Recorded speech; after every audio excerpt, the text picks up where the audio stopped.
Hello, and welcome to another program with Pastor Frank Lewis, and I'm going to be talking to you today about emotional intimacy in marriage.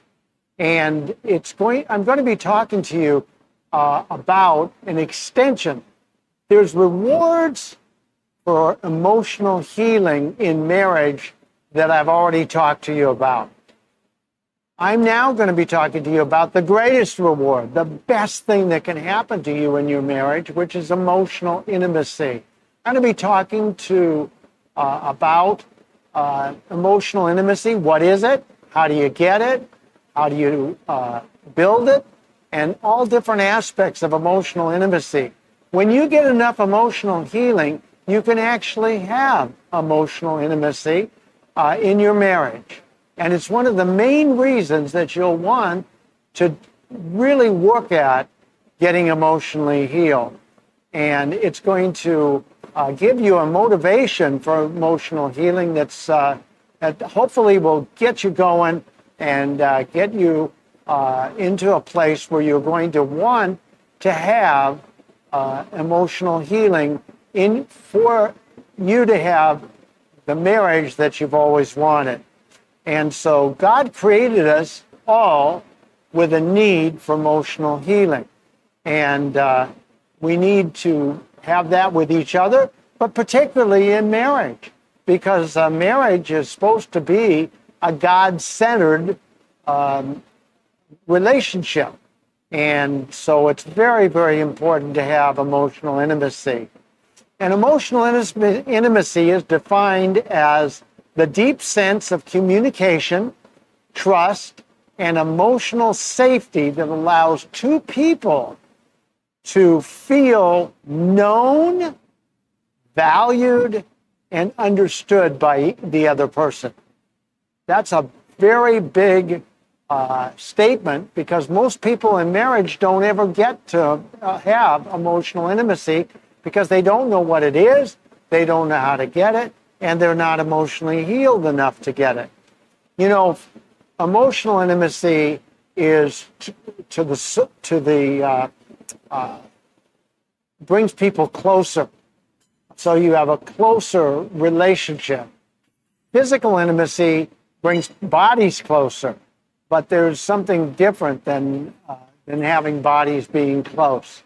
And so we are going to dig into this, and it's what makes a marriage more than just a partnership, more than just a business transaction, more than a roommate. If you have emotional intimacy, you've got something more than those things. So couples need emotional intimacy, but most of them have no idea how to create it, how to build it, how to make it happen. And so I'm going to be talking to you specifically about that. And most of you, like me, were never shown by your parents what emotional intimacy was. And the reason for that is because of the fact that they didn't model it. If you didn't get it modeled, then you don't know how to do it. You don't know what it is. And so it's really important. This particular video and this particular teaching is so vitally important to having a great marriage. And you know, not only may you not have had it modeled, but you may have had so much trauma, neglect, and dysfunctional family patterns that make emotional closeness unfamiliar and even frightening. I work with people in the work that I do, and a lot of them they don't know how to be emotionally close because it's frightening. Or it's very, very unfamiliar. And so it can be accomplished, though. I want you to have that reality, that you know that it can be accomplished.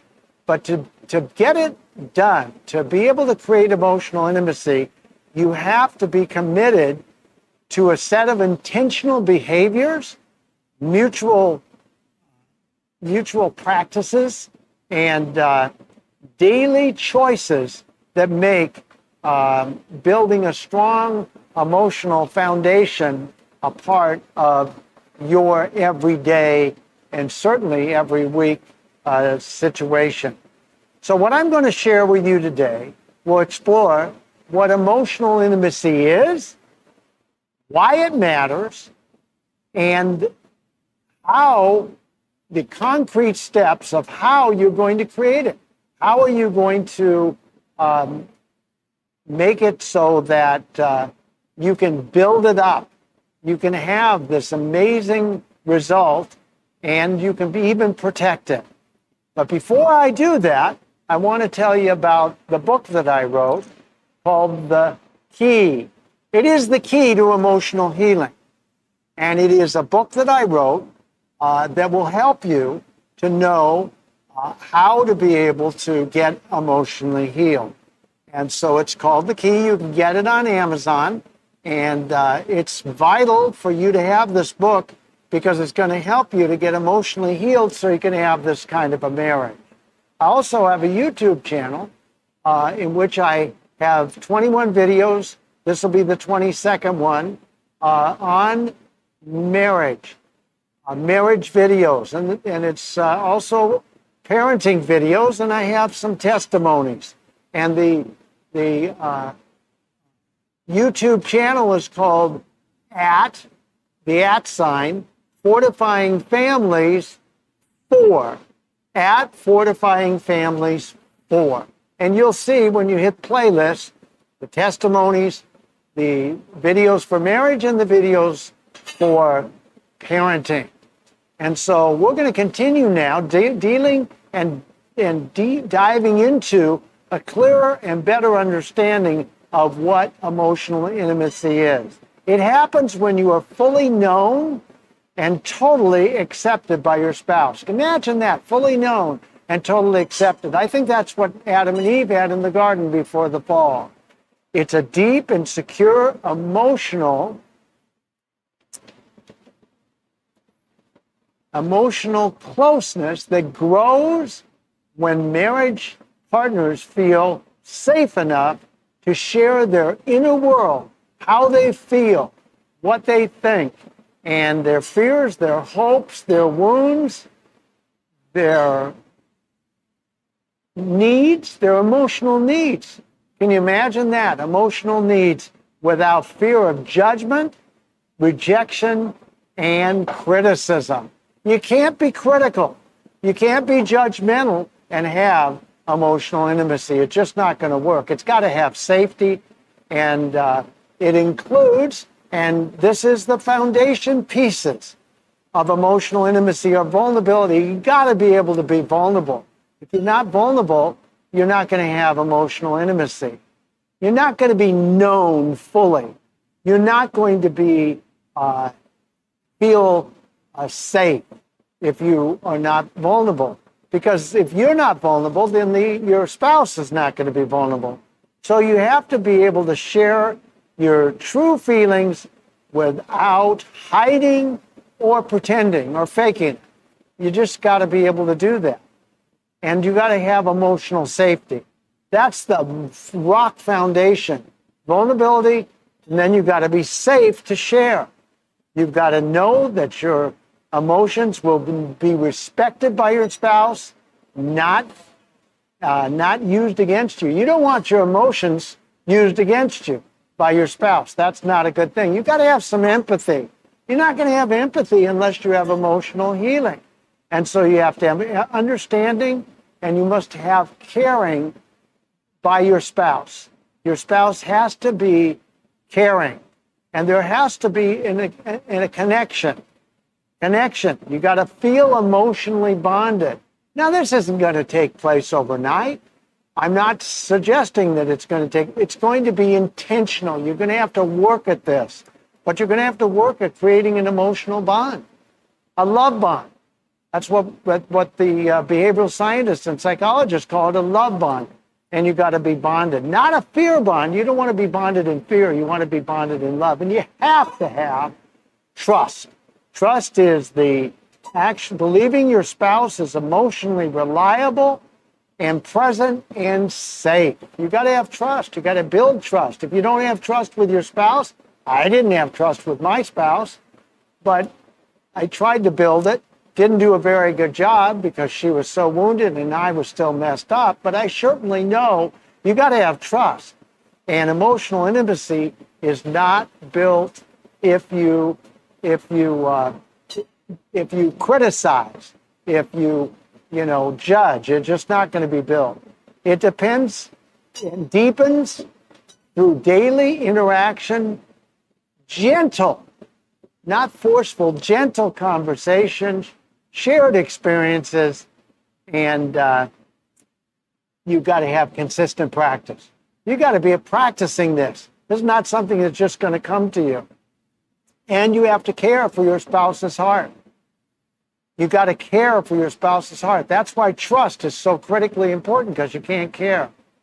Now, let's discuss emotional intimacy and why it matters in marriage. Why does this matter? Why am I talking about this? Without emotional intimacy in your marriage can feel like a partnership or a roommate situation.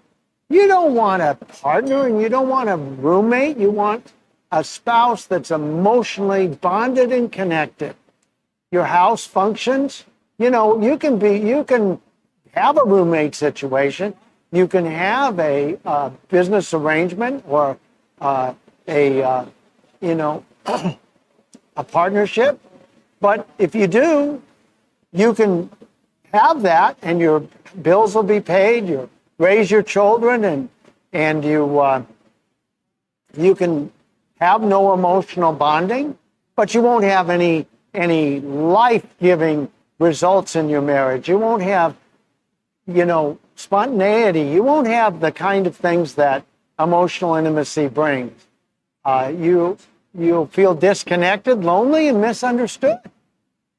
That's what I felt in my marriage, first one and second one. One of the things I say is I know what not to do. I know what's necessary to create emotional intimacy. I never had it. Most people never get it, but that's why I'm doing this, so you can get it. It's essential because it strengthens trust. Emotional closeness between couples that feel safe and secure, and they're supported. They have emotional trust. They strengthen trust. It also deepens friendship. Friendship is the basis on which emotional intimacy and a great marriage is really built on. You got to have friendship, and emotional intimacy is the glue that keeps the friendship alive and keeps it functioning with life and vibrancy, if you will. It improves communication. Couples who feel emotionally close communicate more honestly and less defensively. I don't know about you, but in my marriage, when I started to communicate, my wife got defensive. She would get back at me, or she would, fight me and push back, and I would just get defensive, and it was a mess. Emotional intimacy, emotional closeness enhances physical intimacy.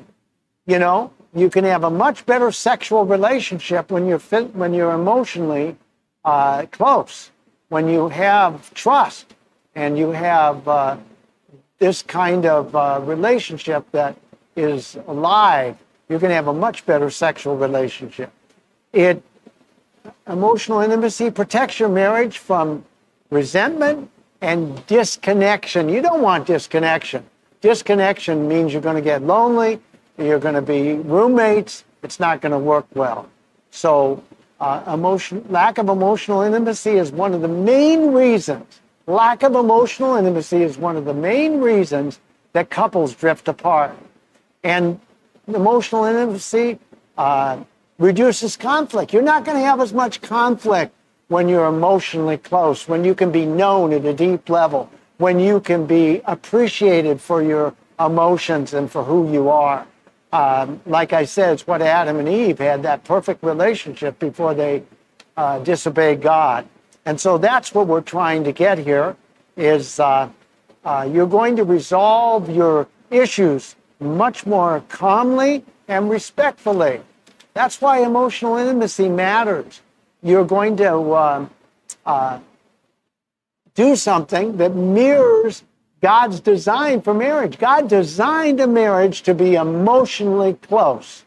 God designed a marriage that you could be known at the deepest level, you could be accepted for all your fears and your frustrations and all that could be accepted by your spouse. Marriage is meant to reflect unity and love and connection, not isolation, not fear, and not emotional distance. So that's not what you want. You want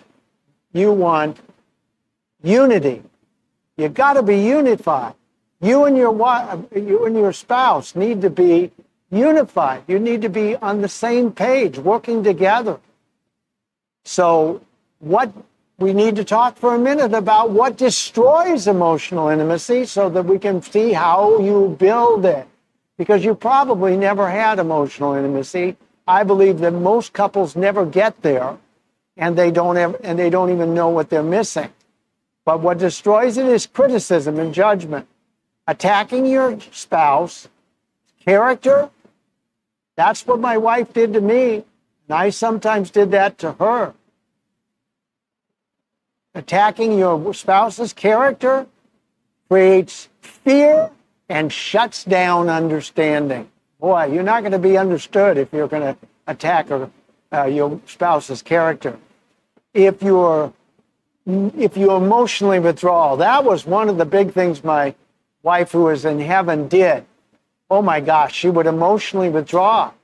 If I got angry, she would emotionally withdraw. If I did something that she didn't like, she would emotionally withdraw. It was horrible. That's how she would avoid conflict. And she would shut down and be unwilling to continue engaging. And it wounds connection. It wounded our connection. I felt so distant from her. It was really bad. And then anger, if you use it to control, it'll destroy emotional intimacy.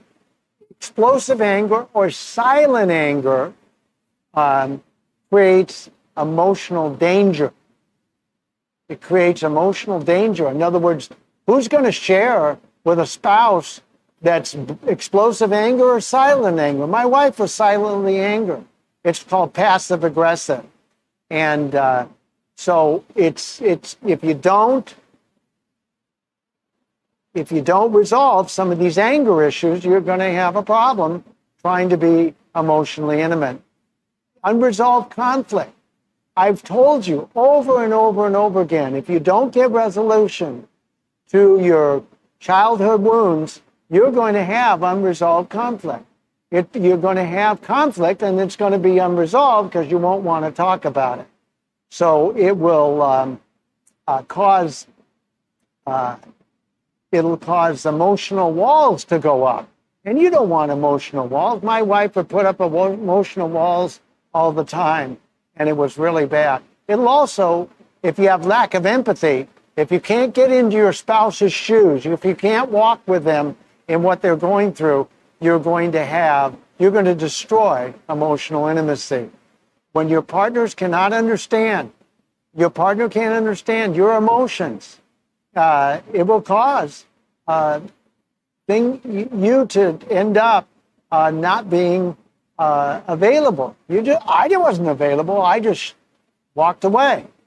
And if you have shame-based communication, if your words humiliate, blame, or cause your spouse to feel guilty, it will damage emotional closeness. You won't have emotional closeness. So those are some of the things that we have to look at. If you have childhood trauma, this is one of the big ones. Childhood trauma and unhealed wounds, you are going to have a problem being emotionally close. If you're triggered, if you go off, and you're triggered like I was. I would trigger to anger, and it would cause her to just shut down, and she didn't feel safe, and it was really, really bad. So you got to get those triggers dealt with, and the way you deal with them is you get the book and you find out what emotional triggers are all about, and then it'll tell you how you heal emotional triggers. So you don't want that because you're not going to be emotionally intimate or close. So how do you build emotional intimacy? How is it built? Well, emotional intimacy is built by being intentional. You've got to be intentional. You've got to be committed, and you have to be willing to do the things to create it. You must have emotional safety. You must speak respectfully. Speak life-giving words to your spouse, and never mock or belittle your spouse.